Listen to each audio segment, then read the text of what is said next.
Morning. Morning.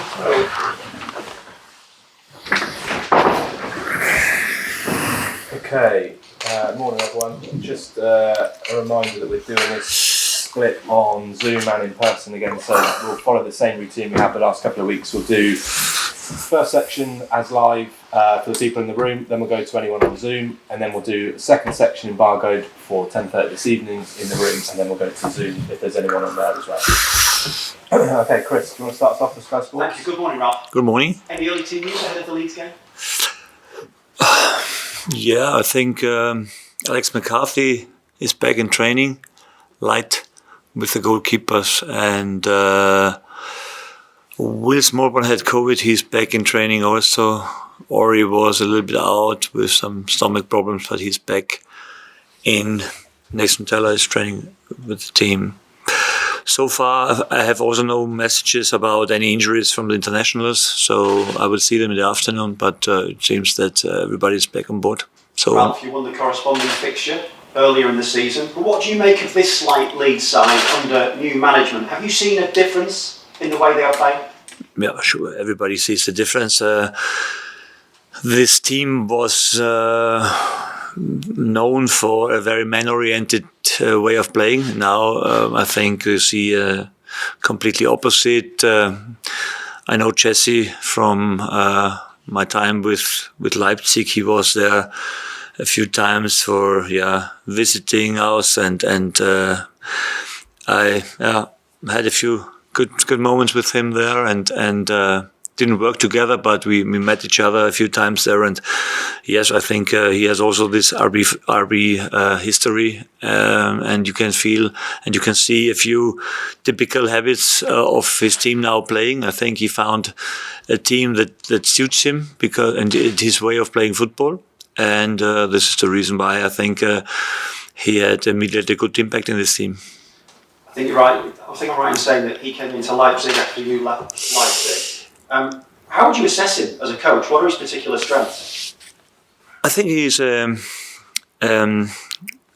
outstanding character, very, very close to the players. I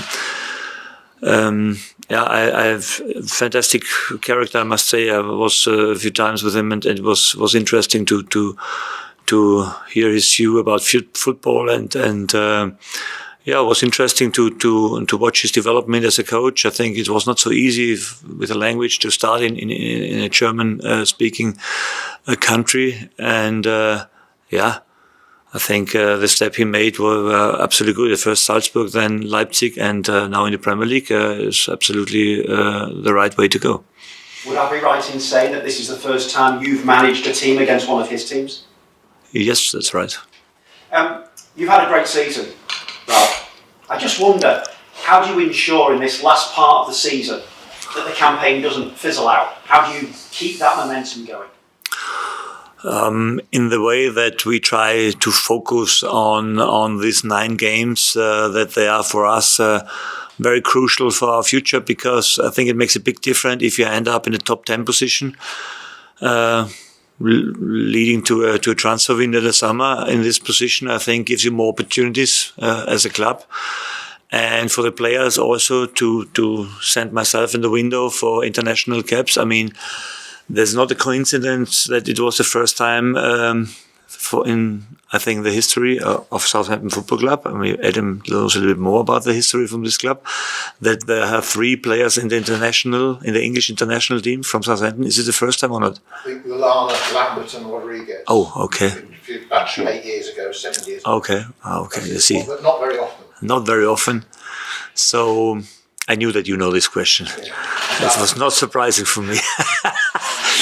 But this is a signal, and you see what with good performances you can achieve, even if you are playing with us. And this is good to watch. We had this week a lot of players out in international games, and did a good job. And some qualified for the World Cup, like Jan Bednarek. And this is very important for the players.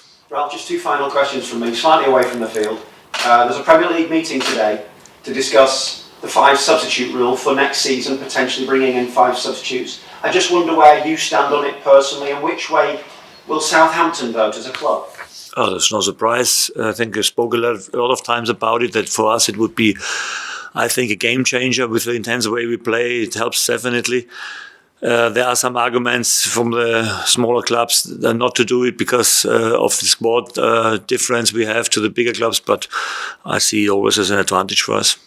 Ralph, finally, I know you're a big golf fan. Will you be watching the Masters next week?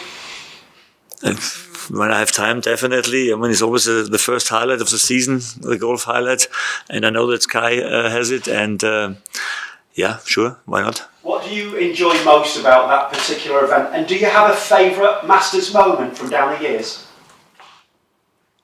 Yeah, I have definitely watched a few special moments. I think the win of Tiger Woods, the last win of him was definitely a very special one for this sport in general. His first win there was also impressive. I can remember this. I'm old enough to remember this. Would be a special moment when I maybe can go there one time and watch it. This is more for after my career as a manager. It would be interesting. Maybe also to play this course one time would be interesting. Yeah, and in the end, yeah, it's as I always say, it's always a little bit the start of the season. I think for immediately the biggest tournament in the start of the season, but for the sport, a good step in. I think I'm right in saying that the Austrian Sepp Straka is playing. I know, yeah. Wiesberger was last year playing, I think. First time for a long time that an Austrian was there.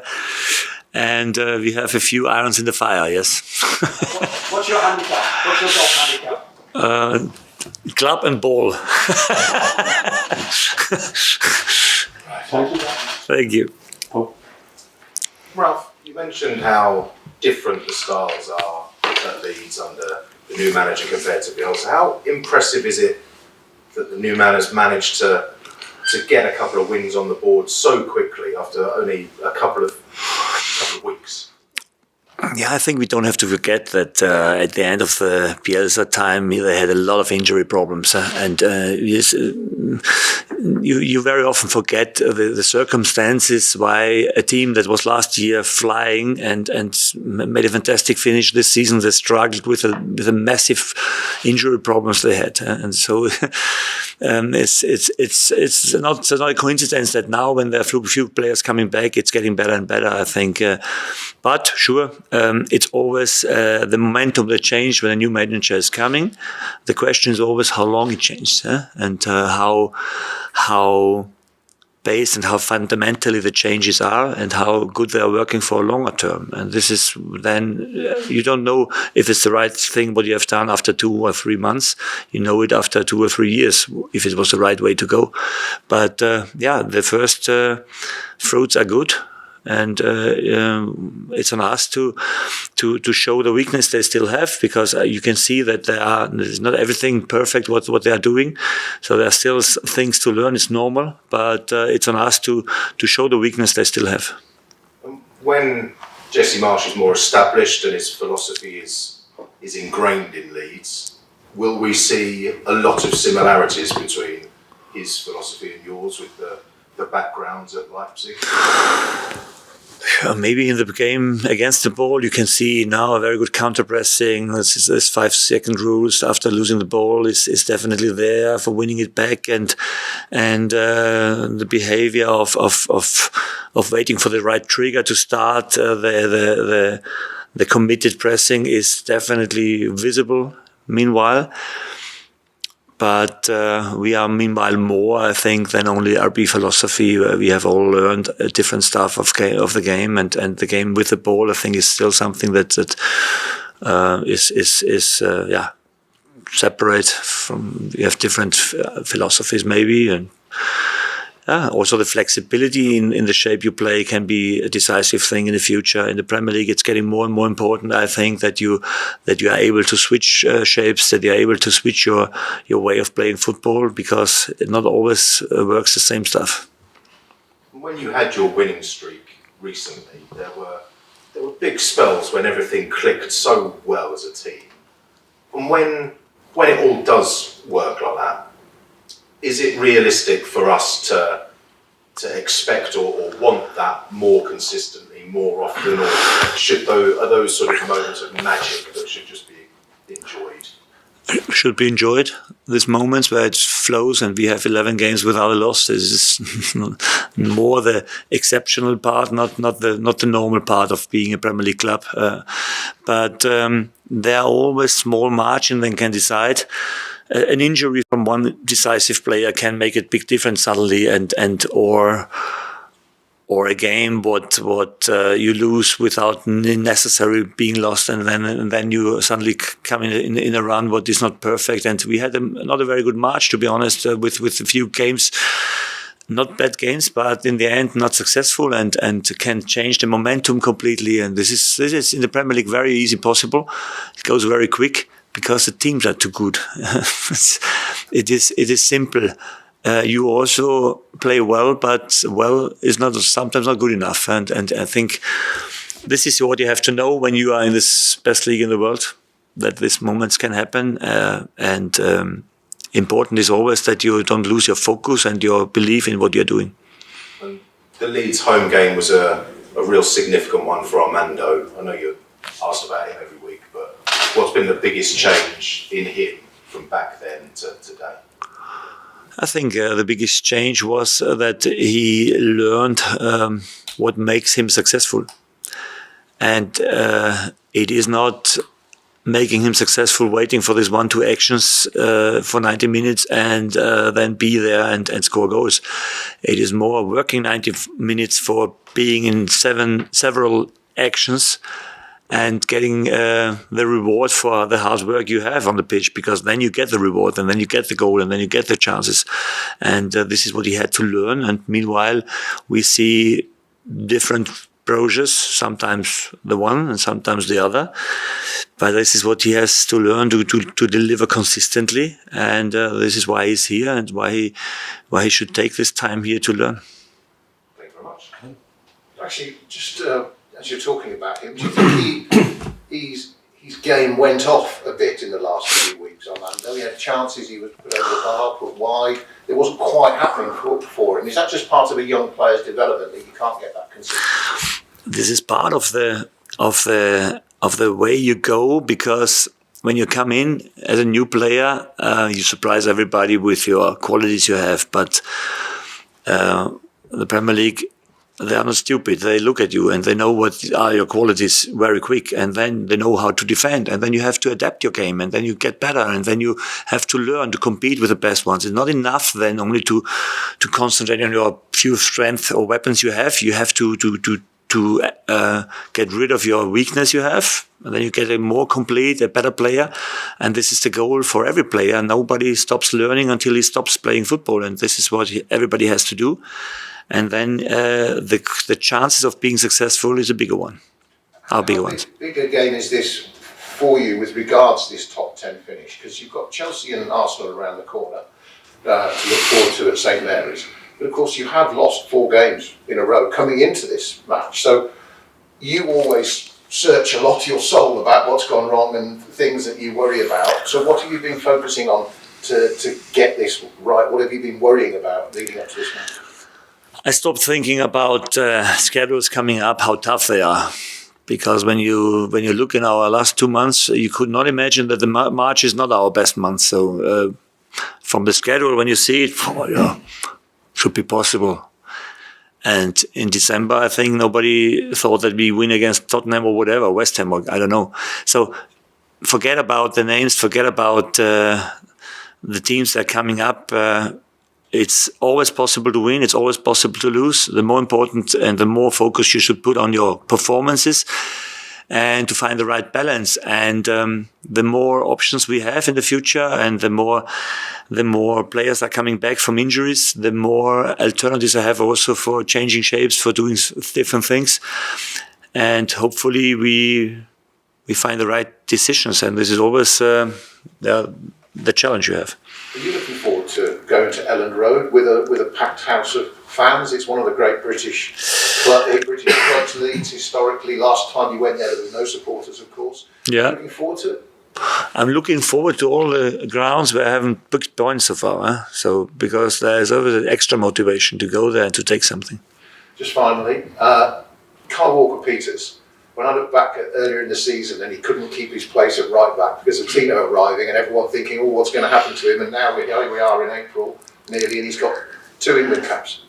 Quite a season. Yeah, amazing, absolutely, and shows you how that it is not a disadvantage if you are flexible and you can play more positions. This is what I always tell my players, to be open-minded, to do the best on every position, but the manager puts you in. And yeah, it is a fantastic message for him and for everybody else. And I have seen the first game he has played. I think it was okay. It was he won the ball before the equalizer in a way what we want to do with a high pressing situation. He had with the ball a big chance. I think it was lucky that it was offside because otherwise when you miss this, it's not so nice for him. But yeah, he showed a few skills that are definitely there. It's still tough because there's a lot of quality on this position in the English international team. So when everybody's back fit, then it's tough to be there. But I think he showed up, and this is an amazing signal for him, for us as a club, and for every player who is playing here. Yeah, just finally, I did want to say that. It's great for the club, isn't it, to show a player coming from a traditional top 6 club, not getting as much football, coming to Southampton and ending up with international. Yes, I mean, this is what you can do for a player. Absolutely an argument in the future for young players coming here and making this way to be an English international. Why not? Thank you. Yeah, morning, Ralph. Just following on from that about Kyle, he was speaking after the England game, saying that he wants to play, wants to play again in the future for the national team. He's obviously got a lot of competition for that, but what do you think he needs to do to improve, to have more caps, and how good can he be? He needs to score more goals, I think, on this position. When he's on the winger, he definitely has to be more often in the position to score. He started doing this in our club, but it's maybe a little bit harder than for Chelsea or for a bigger club. It's definitely easier to score for them. But he showed that he can do it, and he's getting better. And his flexibility to what makes him able to play on both sides is definitely an argument.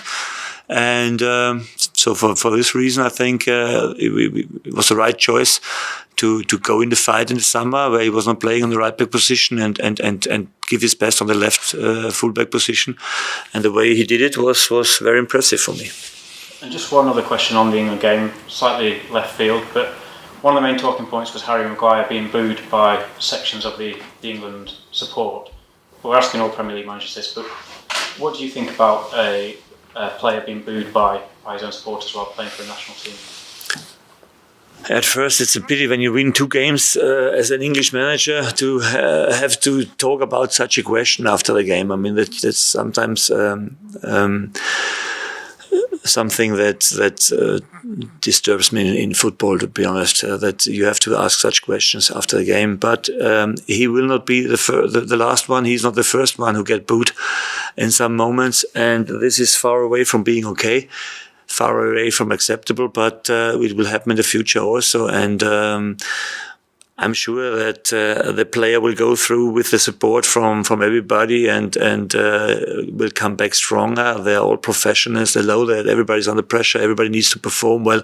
For what reason ever somebody gets booed, I can never understand it for my own player. But this will happen, and I also had made this experience.